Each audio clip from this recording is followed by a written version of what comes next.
Hey everyone, and welcome to this explainer. I am absolutely thrilled you're tuning in today because we are about to look at web development from a completely fresh, kind of unexpected perspective. Have you ever considered that building a dynamic, interactive website is essentially the exact same thing as solving a really complex math equation? Well, today, we're going to explore how treating front-end development as a logical, highly structured math problem can actually lead to incredibly clean, efficient, and user-friendly digital experiences. Okay, let's dive into this. What does a master's degree in mathematics actually have to do with building user-friendly websites? When we picture a front-end developer, we usually imagine someone who started out purely in graphic design or maybe computer science. But as you'll see today, modern web development, especially when you're dealing with complex data and user interactions, requires a level of analytical thinking that aligns perfectly with the hard sciences. We're going to break down exactly how rigorous traditional problem-solving skills translate directly into mastering modern tech. Here's the roadmap for our logical journey today. First, math meets front-end. Second, the clinic appointment problem. Third, component architecture. Fourth, state management. Fifth, implementing routing. And finally, number 6, the analytical developer. Let's get into it. Section 1. Math meets front-end. Let me introduce you to Anika Riaz. She graduated with a master's in mathematics from GC University back in 2018. But rather than staying strictly in the realm of academia or pure math, she strategically focused her incredible analytical abilities right into web development. And honestly, the transition makes perfect sense. On one side, a math background requires intense analytical thinking, the ability to follow logical proofs, and really systematic problem solving. On the flip side, modern front-end skills, specifically working with JavaScript and the React.js library, demand that exact same mental framework. Writing logic in React, hunting down a really stubborn bug in the code, or optimizing how a web page renders, it's really not all that different from balancing a complex equation. Anika recognized that her core strengths were literally the absolute perfect foundation for writing structural code. Moving to Section 2, the clinic appointment problem. Okay, theories are great, but how does this mathematical approach actually solve a real-world issue? Well, Anika tackled a massive equation, building a comprehensive clinic appointment and lead management system. The requirements here were pretty robust. It needed a complete front-end application powered by React.js. It required a fully functional appointment booking form for patients. Behind the scenes, it needed a secure admin dashboard to view and manage all those patient leads. And above all, the ultimate goal was a super clean, user-friendly UI layout. This was the giant puzzle she had to solve. Let's look at exactly how she broke it all down. Section 3. Component architecture. Now, what's really interesting about this slide is how we introduce our first major front-end concept. So, the first major solution to our clinic problem is component-based architecture. If you aren't super familiar with it, this is the practice of breaking down a massive, complex user interface into smaller, highly independent, and completely reusable pieces. Think about a mathematical theorem for a second. You don't solve it all in one giant leap, right? You break it down into smaller, proven axioms and formulas that work together to prove the whole thing. Component architecture does the exact same thing for websites.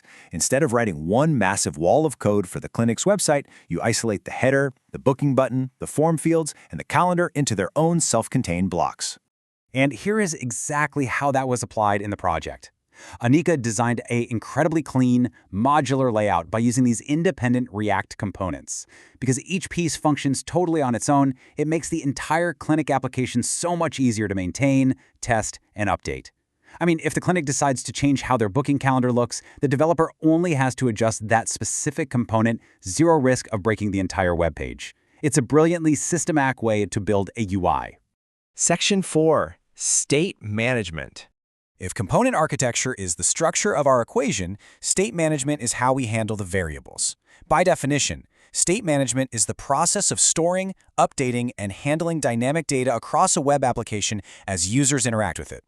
Imagine an algebraic equation where the values of x and y are just constantly changing based on user input.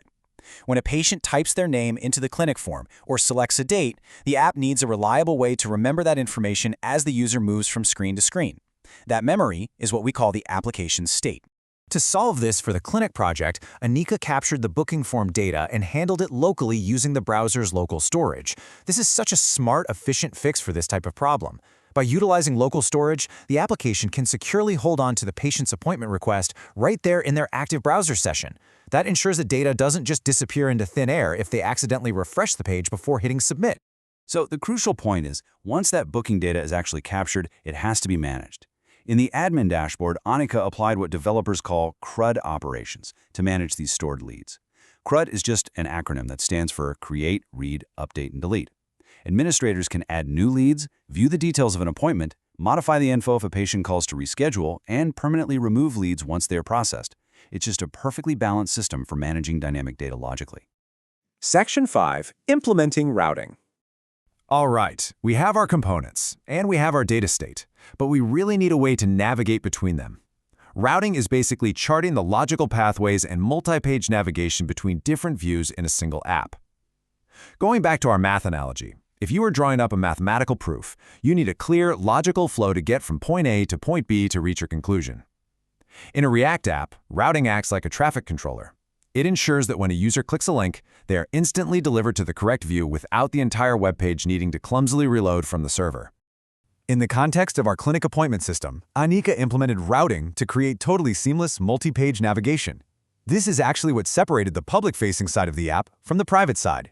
Routing ensured that a patient trying to book an appointment stayed securely on the public booking form view, while the clinic staff could navigate to a completely different digital destination, the admin dashboard, to actually view those leads. It cleanly, logically divides the application.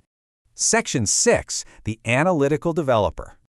And this brilliantly illustrates the concrete technical stack required to pull all these concepts together. Through this project, Annika completely demonstrated her proficiency in React.js, fundamental JavaScript, HTML, and CSS. Plus, she utilized industry-standard tools like VS Code for development and Git for version control, ensuring all her code was safely tracked and perfectly managed. But hey, the tools are literally only as good as the developer wielding them, right? Beyond just the code, Annika brings some seriously vital underlying strengths to her work. She's a remarkably quick learner who is highly adaptable. Her organized and detail-oriented nature, which was absolutely honed by that mathematics background, ensures her code is incredibly clean and her UI layouts are flawless. Combined with great communication skills and a strong problem-solving ability, it just creates a developer profile that is incredibly well-rounded. This ambition is perfectly summarized in her own career objective. She states her goal is, quote, to start my professional career as a web developer, where I can apply my technical skills, grow, end quote.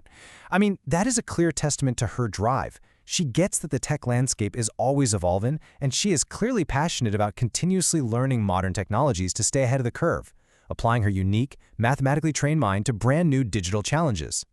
Which leaves us with a really fascinating final thought to chew on. We've just seen exactly how a master's degree in mathematics provided the absolute perfect analytical framework for building a dynamic React application. It completely proves that there is literally no single correct path into tech. So I want you to think about your own experiences. How could your own unique background, your specific past training, and your personal problem-solving skills translate into mastering complex technology? You know, you might just have the exact formula needed to build something absolutely amazing. Thanks so much for joining me today.